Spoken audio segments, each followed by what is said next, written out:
It's time for this 1959 maple dresser to get a makeover. So follow along to see where we're headed with this one. It is a solid wood piece of furniture. It's a beautiful piece. These drawers are heavy, well made. It's made by Empire, which is a maker I haven't worked with before, but I want to work with more because it's beautifully made. I love the base. I love these details. If you've watched my channel much, you notice that I cut the bases straight a lot of the time, but I'm keeping this one, and it is indeed from 1959. First thing you need to do is take your allergy medicine, and then after that, get started on removing some hardware. So this has, this style of hardware we call this kind of batwing. It's just not my style, and I know that this needs to be something that's appealing more to a current buyer with a modern household. And it's something that I know that I'm going to need to change these. And they've been on there so long that the color difference is because of the faded wood from UV rays. So it's crazy how much that changes over the years. But this one's dirty and it needs to get a good cleaning. I've got my little scrubber out there, which is great. It just makes quick work of going over everything. This has been in my inventory. I've probably had this piece for about a year, just waiting for the right time to make this over. I didn't have a plan for it, but I do now. So I was using some degreaser, which is a crud cutter degreaser. I usually clean most of my pieces with that, but then I follow along with a microfiber towel that's wet so that I try to remove any residue. And I pay special attention to these areas at the base because they really get gunked up with stuff over the years. And when you paint that, if you don't clean it properly, it just doesn't look right. So get that all cleaned up, and then it's time to take all these drawers out. I number them carefully. I have a system for how I number them, so I know exactly where they go. You could go straight across and go down the rows, but I tend to go down one side and move to the right. So I start wiping this out and decide it's just way too dusty, and I could vacuum, but why not just blow it out? So I get my leaf blower and just go to town with this, and I'm sure that's 60 years worth of I don't know what. And once I get the inside all cleaned out and dusted, I lay this down on its back so that I can start working on this base. Now, I love that detail in center. I don't like this little hook so much. To me, that just looks like something that would have been on a 1970s hot rod, and it's a leftover piece of a flame. I don't know why it bothers me, but hey, the best thing that you can do with a piece that you don't like something is change it, which I just did. So I put a piece of tape on there to give me my guide, and I took that right off, and it looks like it should have been this way to start. Just those little details to me make such a big difference, but I love the curve of it now. It's hard to do a jigsaw on these sides, so I got my little circular saw out. Take that right off, and then sand those down.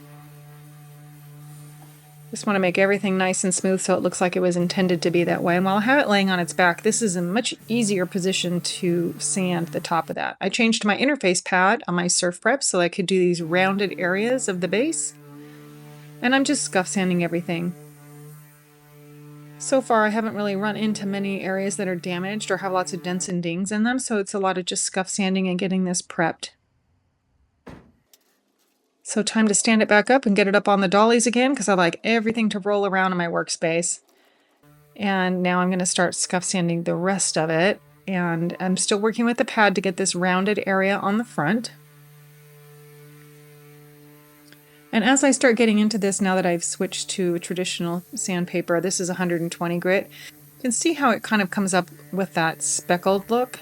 And that's telling me that this finish is failing. So this finish is kind of disintegrating in areas, and you have a couple of options here. You can either completely strip the entire thing, or I can fill in those areas because they are a bit rough. So I'm using a Bondo product called Glazing and Spot Putty. It's perfect for these types of things.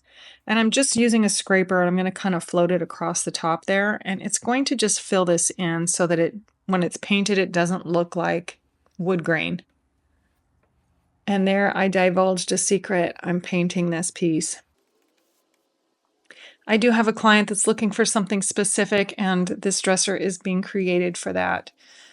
So it is getting painted, and I've also got to change all of the hardware. And I've cleaned these areas where the other hardware was, but you can see the shadow of that. Isn't that crazy, the difference in the tones of the wood over the years?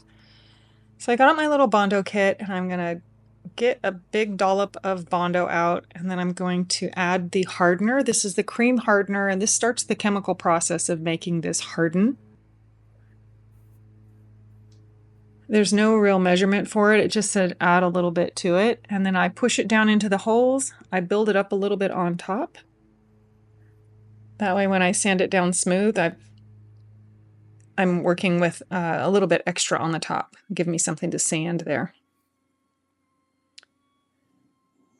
Now the only drawer that I'm not having to fill in is the center drawer because it already had knobs, and that one's going to continue to have knobs, and everything else is going to be changed. So while that Bondo is setting up, I'm just going to now sand down the spot putty. And you don't want to sand it really hard. I've got the sponge back on here. And a lot of times I actually do this by hand, but this was such a large area that I did it using the sponge. But just sand it lightly so that you don't take all of that product away. I'm back to the Bondo here, just sanding everything down smooth. And now I put the pad back on so I can do the edges of the drawers, measure everything. I need a height and width of that drawer so I can set up my hardware jig. Then you also need to know the width of the holes on the pull that's going on. I am putting a pretty long pull on here. I think it's a 5 or 6 inch pull. I'm checking my hole placement along with that pull just to make sure the holes look like they're in the right spot, then do the rest. I have 3 different sizes of drawers on this dresser.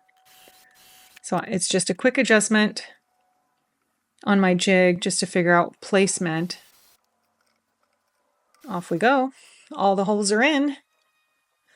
Time to get everything cleaned up and back together. And I normally set up my large spray tent in my driveway, and it happens to be quite a windy day. So I get in trouble sometimes setting up the big tent. It's a 12 by 12 and on a windy day because I have had it knock over pieces of furniture and stuff when the wind blows. So I'm playing it safe, setting up my little Wagner spray tent. This is the large size, and I can do one dresser about this size. This is the max. A set of nightstands or a medium-sized long dresser. There is a trick to this. Of course, you've got to put the tent poles in, and the little part in the front where the tent pole goes in, the pocket for it clips into the back, and that pocket for the back of the tent clips into the front. And then I get 3 of them in. I'm standing on one corner as I move the rest of these up, and it's going to just pop up. Of course, I've done this a whole bunch of times. As you can imagine, the first time I ever set up this tent, it was not pleasant. I'm sure my neighbors thought I don't know what they thought, but I was mad. Now that I've got it figured out, it's pretty easy. I am good with tents. I'm the girl you want to take camping.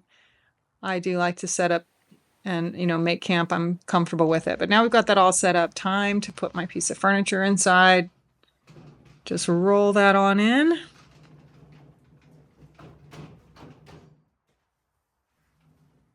Okay, and I'm going to push it over to one end to give me some room to work here. And I'm going to go ahead and start spraying my primer. So then I push it back to the other end so I've got some room down here. And here we go. This is where the transformation begins. So you've spent all this time prepping and cleaning and sanding, and now you can start painting. I'm using a really good adhesive bonding primer, and I want to use a bonding primer because I don't want this paint to come off. I mean, my pieces are set up for being very durable. I want durability. So a nice even coat there of primer. I had my fan was set up to get, just take the fumes, evacuate some fumes out of my garage. I turn that around to blow on the piece. And while I'm at it, I decided my client needed a single nightstand. And lo and behold, in my inventory, I found I had a single nightstand. I didn't realize it until just this moment, or I would have prepped them at the same time. But while my the primer is setting, I decided to prep this little nightstand. And I'm going to make this into a set. It did not need anything, just scuff sanding and cleaning up. This was in great condition. Same time period, very similar style. I mean, when we're done with this, this is going to look like it was intended to be this way.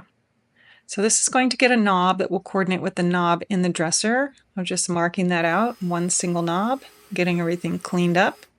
And I'm going to be rotating these pieces back and forth. So I've pushed the dresser out while it's drying and then rotating this one into the spray tent. If I'd had the big tent set up, I would have just sprayed them at the same time.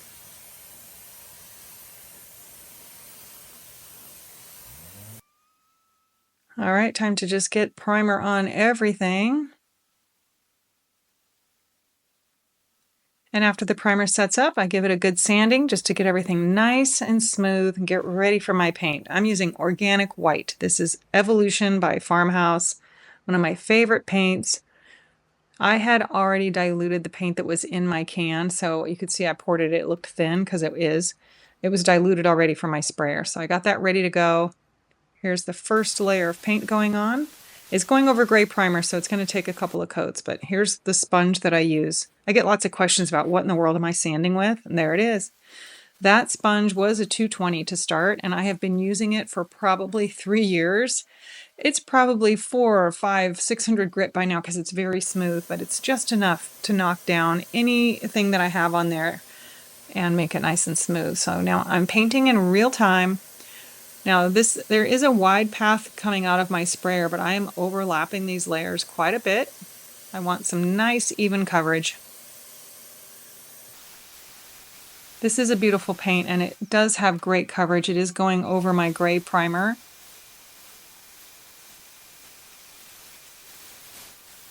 Love this paint. Okay, in between coats, I also am answering a lot of questions in this video. Do you wash your sprayer in between coats? I do not, but I do take a damp cloth and completely clean that nozzle. I don't want any paint on there, and then I put tape over it, and I press it in there. I don't want any air going in there. After this has dried, I'm taking all the drawers out, and I'm going to touch up the frame. This is where the lip of the drawer just sits over the frame and blocks a little bit of the paint. So I'm just getting that all touched up on both pieces. I do that by hand, and I'm doing that in between coats. I also hit the bottom of the drawer there. Now that I've got the drawers all back in, everything's dry, go ahead and sand everything again. I sand between every coat. I ended up doing 3 coats of white paint. Here's my second coat. 3 coats of white paint. Sometimes with white, I end up doing 3. And then I'm going to dial this back, and now I'm applying top coat. The layers of top coat have to be thinner. You can't put them on as thick as paint, or they will create either this dimpled look that looks like orange peel, or it'll run. So multiple coats of thin is much better than thick. After that's dried, I put my tent away, and it's time to install the hardware. So I've got pulls and I've got knobs, and I'm measuring for drawer liners. I'm not going to line all the drawers, but I've got a couple of them that are a little bit stained, and I just love a little fun pop of color. I know that this is going to be just a fun little thing to open the drawer and see in an all-white dresser, to have a little pop something. But you can see the drawer there is a bit stained. So I was dusting it with my paintbrush. I cut these to size. I'm able to line them right in and just lay that in there. I smooth it out with my hand, and then I take a plastic putty knife and just seat everything down and get out all the air bubbles. And let's take a quick look at where we started. And here we are now. Fresh and crisp and clean and updated. Look at that base. I think it was such a good idea to cut those little spiky things off. And the pop of color with the drawer liners was just perfect. I hope you like this set. Thank you for watching. Be sure to follow for more.